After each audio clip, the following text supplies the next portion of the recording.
और ये 1300 करोड़ रुपए प्राइमरली स्वास्थ्य विभाग के 700 करोड़ रुपए और कृषि विभाग के 600 करोड़ रुपए मिलाकर मेजर चंक इस 1300 करोड़ का बनता है।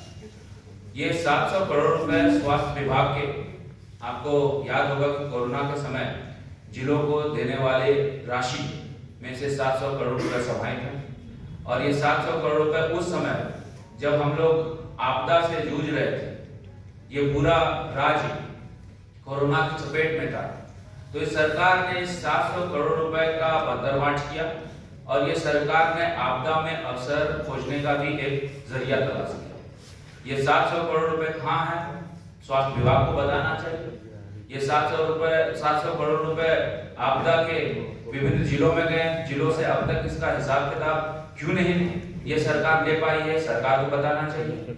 और इसके साथ साथ ये 700 करोड़ रुपए आपने जब डिस्ट्रीब्यूट किए तो राज्य सरकार ने क्या मॉनिटरिंग प्रोसेस स्थापित किया था, जिसके आधार पर जिलों में व्यय होने वाले 700 करोड़ रुपए का हिसाब किताब आप समय समय पर मुख्यालय मंगवाने का काम आपने किया या नहीं किया। इन सब तमाम मुद्दों को लेकर हम लोगों ने ये प्रेस कॉन्फ्रेंस जो रखा है वो सिर्फ और सिर्फ यहाँ की जनता को ये बताने के लिए रखा है कि सरकार ने विभिन्न स्तर पर, चाहे वो आपदा हो, चाहे कोई योजनाएं हो, तमाम स्तर पर कहीं ना कहीं इतनी बड़ी त्रुटियां की है जिसका सीधा सीधा प्रभाव यहाँ की जनता को पड़ता है। 600 करोड़ रुपए कृषि क्षेत्र में जो आपदा के डिस्ट्रीब्यूट होने चाहिए थे, वो 600 करोड़ रुपए का हिसाब किताब नहीं मिल पाया। और कृषि क्षेत्र पर आपदा का जो पैसा वो कहीं ना कहीं जब हमारा बाढ़ आता है, जब हमारा सुखाड़ आता है, तो उस समय किसानों को मिलता है। तो आपने किस मैकेनिज्म से, किस जरिए से इस 600 करोड़ रुपए किसानों के बीच में बांटा, ये सरकार को बताने की आवश्यकता है।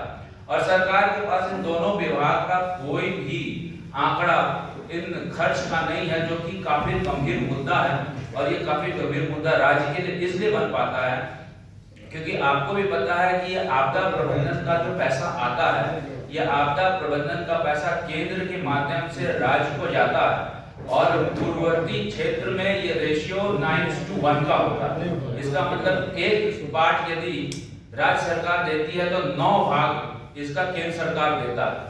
और यदि इसका सही से खर्च नहीं हो पाए तो इसका मतलब ये होता है कि आने वाले समय में आपदा प्रबंधन का पैसा केंद्र सरकार द्वारा रोक दिया जाता है। क्योंकि केंद्र सरकार और राज्य सरकार में जो फेडरल स्ट्रक्चर बनी हुई है और जो सहमति बनी हुई है, उसमें खर्च दिखाना अति महत्वपूर्ण होता है। बिना खर्च दिखाए आप आपदा का पैसा नहीं ले पाएंगे, क्योंकि 15वें वित्त से जो उसकी अवधि थी वो 2026 में समाप्त हो जाएगी और 16वां वित्त जब शुरू होगा तो वो फिर आपसे अकाउंट्स पूछेगा कि आपने ये 1300 करोड़ रुपए कहाँ खर्च किए। जब सरकार ये बता ही नहीं पाएगी तो आने वाले दिन में जो आपदा का पैसा है वो प्रभावित हो जाएगा। डोंट वरी सर, घर आपको टाइम पर मिलेगा और ऐसा मिलेगा कि आपकी उंगलियां भी बरतेंगी। ये देखिए सर, A1 क्वालिटी का सीमेंट लगा रहा हूं मैं।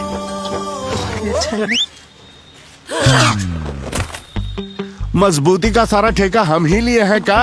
अरे बॉडी विदाउट स्ट्रॉन्ग बोन किस काम का? देखिए,